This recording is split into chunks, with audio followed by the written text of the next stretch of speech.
तो last time हमने perfectly elastic collision देखा था और उसका केस 1 हो गया था हमारा, है ना। ठीक है, अब आज केस 2 और केस 3 डिस्कस करते हैं, फिर आगे इन इलास्टिक कोलिजन पढ़ेंगे, है ना। तो देखो केस 2 क्या है, m2 अगर बहुत ज़्यादा हो m1 से और u2 ज़ीरो हो, इस केस में हमारी फाइनल वेलोसिटीज़ क्या बनेंगी वो देखना है ना।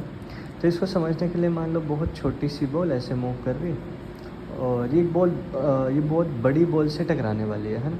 तो इस केस में क्या होगा, देखो ऐसा सोच के देखना, जैसे एक चींटी एक हाथी से टकराने जा रही है ना।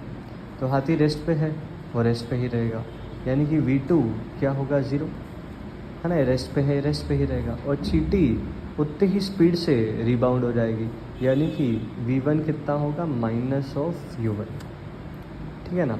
तो हमें समझ आया, रही बड़ी वाली बॉल यानी कि हाथी अगर माने तो वो रेस्ट पे ही रहेगा, उस पर तो कोई फ़र्क नहीं पड़ेगा, तो v2 ज़ीरो है। और चींटी हमारी उतनी स्पीड से रिबाउंड कर जाएगी, यानी कि v1 क्या होगा, माइनस u1, ठीक है ना। इसको मैथमेटिकली भी देख सकते हैं हम, जैसे मान लो v1 क्या है, m1 माइनस m2 u1, है ना। ये एक्सप्रेशन हमने लास्ट टाइम देखा था। देखो अब u2 तो ज़ीरो है ना, तो ये वाली टर्म तो वैसे ही ज़ीरो हो गई, है ना। अच्छा, ये थोड़ा सा मैथ्स जानते हैं कि यार अगर m2 m1 से बहुत बड़ा है तो m1 को हम नेगलेक्ट कर सकते हैं, है ना। अगर m2 m1 से बहुत बड़ा हो तो ये m1 वाली टर्म नेगलेक्ट हो जाएगी, मतलब ऊपर क्या आएगा, माइनस m2 u1, और यहाँ पे आ जाएगा m2 से m2 कट, माइनस u1। तो तुम यहाँ से भी देख सकते हो कि यार v1 कितना हो गया, माइनस u1, यानी कि ये छोटी वाली बॉल इतनी ही स्पीड से रिबाउंड कर गई, ठीक है ना। तो ये है हमारा केस 2। अब आते हैं केस 3 पे। केस 3 में हम उल्टा कहते हैं कि अगर m1 m2 से बहुत ज़्यादा हो और u2 ज़ीरो हो, यानी कि एक बहुत बड़ी सी बॉल, m1 ज़्यादा है ना m2 से, एक छोटी सी बॉल से टकराने जा रही, ये रेस्ट पे है फिर से। जैसे मान लो फिर से वही कहानी, मान लो इस बार हाथी एक चींटी से टकराने जा रहा है ना, तो हाथी पे तो कोई फ़र्क नहीं पड़ेगा, वो इतनी ही स्पीड से मूव करता रहेगा, v1 तो u1 ही रहेगा, है ना। कोलिशन के बाद की बात कर रहे हैं हम, है ना। ये तो इतनी ही स्पीड से मूव करता रहेगा, लेकिन सोच के देखना, चींटी दुगनी रफ्तार से उड़ के जाएगी, है ना। जब हाथी चींटी से टकराएगा तो ये चींटी दुगनी रफ्तार से उड़ के जाएगी, यानी कि v2 क्या होगा, ट्वाइस ऑफ u1, ठीक है ना।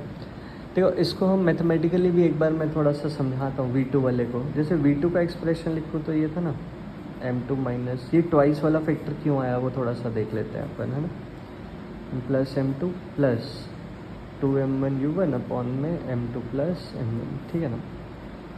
देखो u2 वाली तो टर्म ज़ीरो ही है हमारी, है ना, तो ये वाला फैक्टर तो ज़ीरो हो गया हमारा, ठीक है। इस बार m1 बहुत बड़ा है m2 से, तो m2 को हम नेगलेक्ट कर सकते हैं, तो इस बार 2m1 u1 अपॉन में m1 आ जाएगा, तो ये आ जाएगा हमारा ट्वाइस ऑफ u1। तुम देख सकते हो मैथमेटिकली भी यही निकल के आ रहा है कि यार ये छोटी सी चीज़ दुगनी रफ्तार से उड़ के जा रही है, ठीक है ना। तो ये था हमारा इलास्टिक कोलिशन और उसके 3 केसेस। इससे कुछ न्यूमेरिकल हमने नोट्स में सीखे हुए हैं, वो एक बार तुम ट्राई करना। अभी हम लोग परफेक्टली इन इलास्टिक कोलिशन को कंटिन्यू करते हैं, ठीक है। तो परफेक्टली इन इलास्टिक कोलिशन अब देखते हैं। देखो परफेक्टली इन इलास्टिक कोलिशन की अगर अपन बात कर रहे हैं, इन 1D, इसको भी 1 डायमेंशन में देखने जा रहे हैं हम। देखो इसमें किस तरीके से रहता था, हमें याद है यार परफेक्टली इन इलास्टिक में क्या होता था, जब वो ऐसे बॉल को हमने ड्रॉप किया तो वो सरफेस के साथ चिपक जाती थी आफ्टर कोलिशन, है ना। वैसा ही कुछ यहाँ पे हम लेके चलेंगे, है ना, कि ये m1 बॉल u1 से चल रही है और m2 बॉल u2 से चल रही है। अगेन पीछे वाली की स्पीड ज़्यादा लेंगे, है ना, ताकि ये टकरा पाए हम। तो ये बिफोर कोलिशन हो गया हमारा, है। और अगर ये इनइलास्टिक कोलिजन होगा तो क्या रहेगा, यहाँ पे दोनों बॉल्स आपस में चिपक जाएंगी और एक ही वेलोसिटी से मूव करेंगी, ठीक है ना। देखो कोई बॉडीज़ आपस एक साथ चल रही हैं तो उनकी वेलोसिटी हम कह सकते हैं कि सेम ही होगी। जैसे मान लो ये पेन को नोटबुक पे रखा हुआ है, साथ साथ चल रहे हैं मान लो ऐसे, है ना, तो इन दोनों की वेलोसिटी सेम होगी ना। उसी तरीके से कोलिशन के बाद ये दोनों बॉल्स आपस में चिपक गई और कॉमन वेलोसिटी v से मूव कर रही हैं, ठीक है ना। v को अपन कॉमन वेलोसिटी भी कह सकते हैं यहाँ पे, ठीक है। चलो अच्छा, हमें याद है यार किसी भी कोलिशन में मोमेंटम तो कंजर्व होता ही है, ठीक ठीक है ना। तो मोमेंटम कंजर्व हम किसी भी कोलिशन में कर सकते हैं।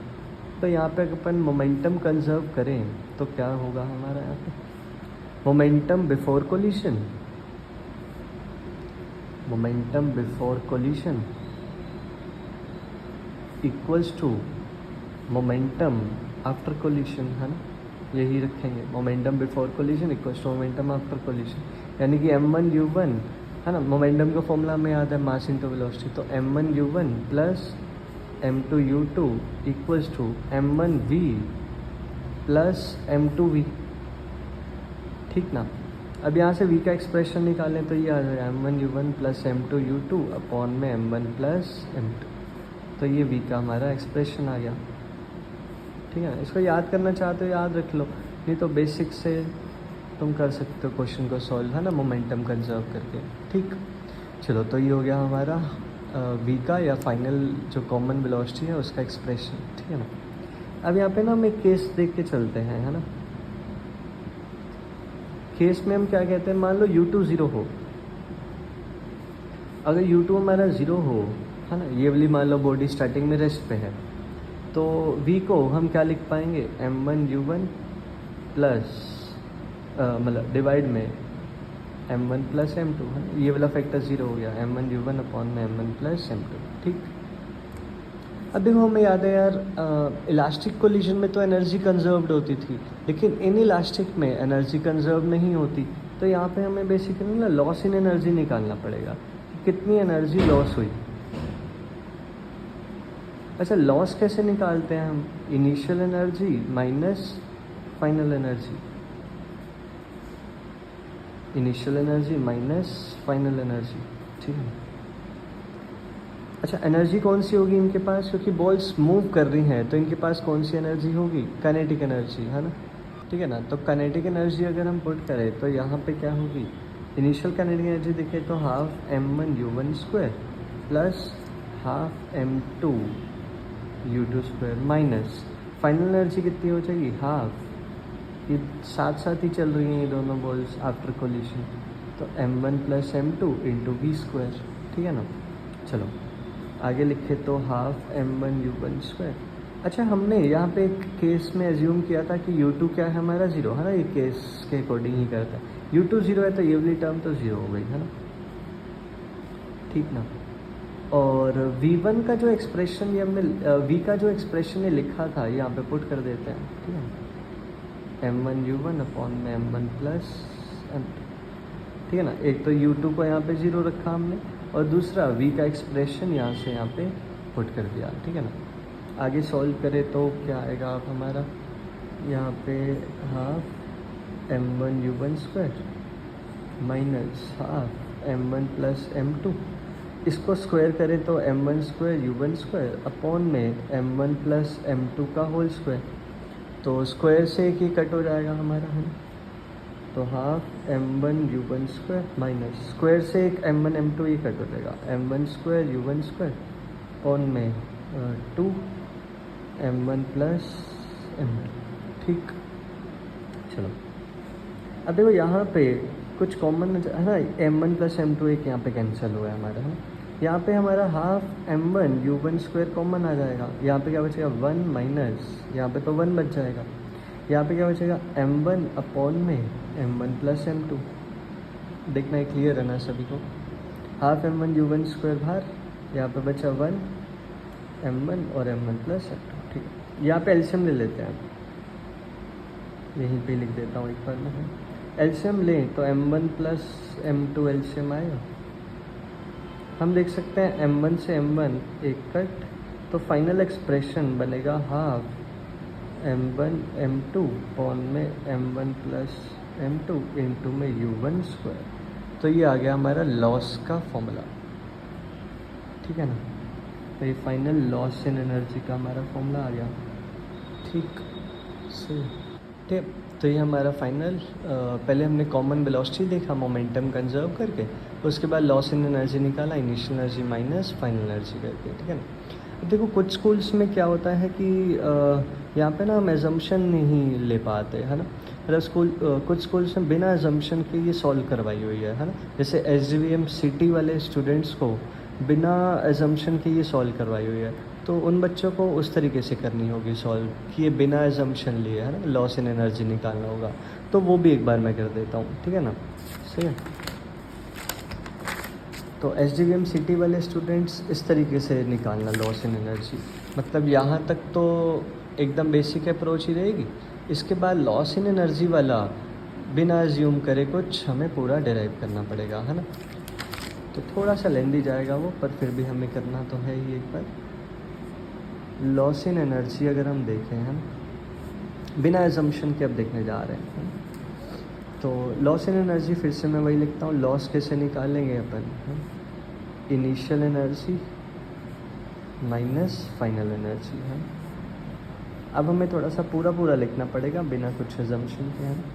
इनिशियल एनर्जी क्या होगा, half m1u1 plus half m2u2 minus half final energy क्या हो जाएगी, m1 प्लस m2 m2 में v², ठीक है ना। इसको एज इट इज़ लिख लेते हैं हम। इस बार हम एज्यूम नहीं कर रहे कुछ भी, है ना। हाफ m1 प्लस m2 और v की जगह इस बार हमें ये पूरा एक्सप्रेशन पुट करना पड़ेगा, है ना। थोड़ा लेंदी जाएगा पर इस तरीके से करना है। ये v को पूरे का पूरा रख देंगे, ठीक है। तो जिनके स्कूल में इस तरीके से हो वो इस तरीके से ही करना। यहाँ पे m1u1 प्लस m2u2 अपॉन में m1 प्लस m2 का स्क्वायर, ठीक। चलो आगे बढ़े तो half m1u1 square plus half two square, इसको एज इट इज़ रखते हैं। मैं हर एक स्टेप तरीके से एक बार लिख देता हूँ, है ना। यहाँ पे फिर से अगर हम देखें तो यही होगा m1u1 प्लस 2u2 का स्क्वायर, और यहाँ पे क्या आ जाएगा m1 प्लस m2 का स्क्वायर। एक स्क्वायर से ये कट। अब यहाँ पे m1 प्लस m2 एलसीएम ले लेते हैं, ठीक है ना। तो पूरे में हम क्या करते हैं, m1 प्लस m2 का एक एलसीएम ले लेते हैं, 2m1 प्लस m2 का ले लेते हैं, ठीक है। यहाँ पे क्या आएगा, देखो एलसीएम अगर हम थोड़ा सा ध्यान से लेंगे, हम m1u1 square into m1 plus m2 plus m2u2 square, है ना। 2 से जैसे डिवाइड करेंगे तो m1 प्लस m2 बचेगा फिर से, है। और यहाँ पे तो ये है ही हमारा m1, इसको ओपन कर लें, m1 square u1 square a plus B का होल स्क्वायर ओपन कर लेते हैं, plus m2 square u2 square plus 2m1u1 m2u2, ठीक है ना। ऐसे हो जाएगा, ठीक। चलो आगे बढ़े अब, है ना, ठीक है। अब इसकी ना ब्रैकेट्स खोल लेते हैं यहाँ से, है। देखो यहाँ पे आएगा m1 स्क्वायर u1 स्क्वायर, वो इससे कट हो जाएगा m1 स्क्वायर u1 स्क्वायर से, है। यहाँ पे आएगा, इसको एक बार चलो मैं ओपन करके दिखाता हूँ। यहाँ पे आएगा m1 square u1 square plus m1 m2 u1 square m2 m1 u2 square plus m2 square u2 square minus, ये पूरा लिख देते हैं। काफ़ी फैक्टर्स कैंसिल हो जाएंगे, ऐसे देखने में भी बड़ा लग रहा है ये, है, पर अभी काफ़ी कुछ कट होके थोड़ा सा आसान दिखाई पड़ेगा हमें, ठीक है। देखो ये सीधा कट हो गया, है ना। ऐसे ये वाला एक्सप्रेशन भी कट। अपॉन में डिवाइड में तो अपने को चलाते ही जाना है, 2m1 प्लस, ठीक है ना। चलो अब देखो ये टर्म्स कुछ बच गई हैं, 3 टर्म्स ही रह गई हैं, इसको लिख देते हैं। यहाँ से m1 m2 कॉमन भी ले लेते हैं, ये बची और ये बची। m1 m2 अगर कॉमन ले ले तो अंदर क्या बचेगा, u1 square plus u2 square minus 2u1 u2। ये बेसिकली क्या हो जाएगा, u1 माइनस u2 का होल स्क्वायर, यानी कि 2m1 m2 अपॉन में m1 plus m2 into u1 minus u2 का होल स्क्वायर। तो ये लॉस इन एनर्जी का फॉर्मूला आ गया, ठीक है ना। तो जिसको स्कूल में जैसे SDVM सिटी वालों को ऐसे करवाइए, तो तुम इस तरीके से करना है। एक बार लिख के कर लेना, कुछ मुश्किल नहीं है, बस यहाँ पे टर्म्स थोड़ी सी ज़्यादा हैं, उनको बस ध्यान से पुट करना है ना। तो एक बार इसकी प्रैक्टिस कर लेंगे सभी, है ना। और जिनको कुछ ना बताओ तो वो इस केस के थ्रू भी लॉस इन एनर्जी निकाल सकते हैं यहाँ से यहाँ तक, ठीक है ना।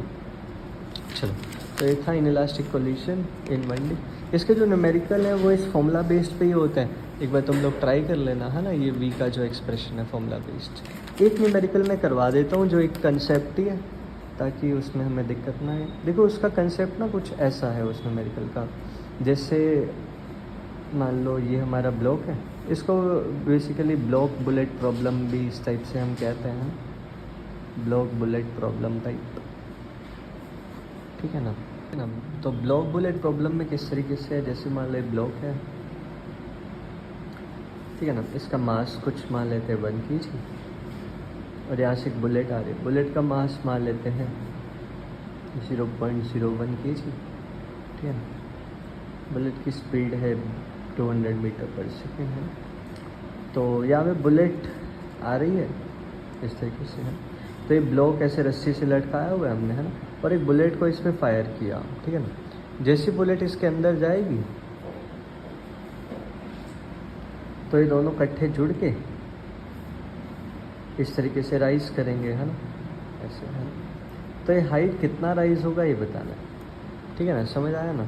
बुलेट को इसके अंदर फायर किया, फिर दोनों जुड़ के, है ना, जैसे v वेलोसिटी है मान लो बाल, तो ये ऊपर मूव करेंगे, कितना हाइट राइज किए ये दोनों मिलके, वो हाइट का वैल्यू बताना होता है हमें, है ना। तो क्या अप्रोच रहेगी, देखो सबसे पहले इनइलास्टिक कोलिजन है, क्योंकि बुलेट इसके अंदर गई और दोनों जुड़ के, यानी कि स्टिक टुगेदर, जुड़ के एक कॉमन वेलोसिटी से मूव कर रहे हैं, है ना। तो यहाँ पे हम कह सकते हैं पहले तो इनइलास्टिक कोलिजन हुआ ब्लॉक और बुलेट में। तो सबसे पहले मैं इनइलास्टिक कोलिजन का कंसेप्ट लगा के अपना v निकाल लूँ, है ना। तो v हमने देखा था क्या होता था, m1u1 प्लस m2u2 अपॉन में m1 प्लस m2, ठीक है ना। m1 कितना है मेरा 0.01, और बुलेट की स्पीड कितनी है 200, प्लस m2 कितना है, ब्लॉक का मास 1 kg, और ये तो रेस्ट पे है ना, इसकी स्पीड कितनी है 0, ठीक है ना, अपॉन m1 प्लस m2 यानी 0.01 प्लस 1, ठीक है ना। तो कितना आएगा सॉल्व करके, ऊपर हमारा आ जाएगा 2 वाला फैक्टर, और नीचे आ जाएगा यहाँ पे ये कितना आएगा 1.01, ठीक। तो ये आ गई हमारी आफ्टर कोलिशन स्पीड, ठीक है ना। अब देखो ये तो हो गया इनइलास्टिक कोलिशन की बात, है ना। तो ये तो हो गया इनइलास्टिक कोलिशन की बात। अब हमें हाइट राइज निकालना है। अब देखो जैसे बुलेट इसके अंदर गई है और ये दोनों इकट्ठे ऊपर राइज कर रहे हैं, तो बेसिकली इनकी काइनेटिक एनर्जी किस में कन्वर्ट हो रही है, सारी की सारी पोटेंशियल एनर्जी में, है ना। ऐसा हम बोल सकते हैं ना, दोनों की जो काइनेटिक एनर्जी थी वो किस में कन्वर्ट हो गई, पोटेंशियल एनर्जी में। तो यहाँ पे हम एनर्जी को कंजर्व कर सकते हैं, काइनेटिक एनर्जी बराबर पोटेंशियल एनर्जी, यानी कि half m plus M into V square equals to m plus M G into H. Potential energy mgh होती है, मास तो चलो कैंसिल हो जाएगा, है ना। हाफ v हमने निकाल लिया है ना। तो यहाँ पे क्या आ जाएगा, v को पुट कर देते हैं अब यहाँ पे, है ना, 1.01 का स्क्वायर हो जाएगा, है ना, इक्वल्स टू g को 10 रख लेंगे। तो ये थोड़ा बहुत सॉल्व कर सकते हैं हम, 10 को नीचे ले आएंगे और ये हो जाएगा हाफ 4 नीचे 10 आ जाएगा, ठीक है ना। ये 2 पे कट, और ये थोड़ा बहुत सॉल्व करके हाइट आ जाएगी, ठीक है। वैल्यूज़ मैंने खुद से लिए हैं, कुछ 1 इंटू 1 वैसे 1 ही रहेगा, ऑलमोस्ट ज़्यादा फ़र्क नहीं पड़ेगा, है ना। तो हाइट 0.2 के करीब आ जाएगी। मेन फिजिक्स समझ आई, है ना। पहले हमने इनइलास्टिक कोलिजन से v निकाल लिया, और फिर उसके बाद काइनेटिक एनर्जी किस में कन्वर्ट हो जाएगी, पोटेंशियल एनर्जी में, ठीक है ना। तो ये था हमारा इनइलास्टिक कोलिजन और उसका एक कंसेप्ट, ठीक है ना। चलो अब सभी रिवाइज कर लेना अच्छे से। All the best, bye bye.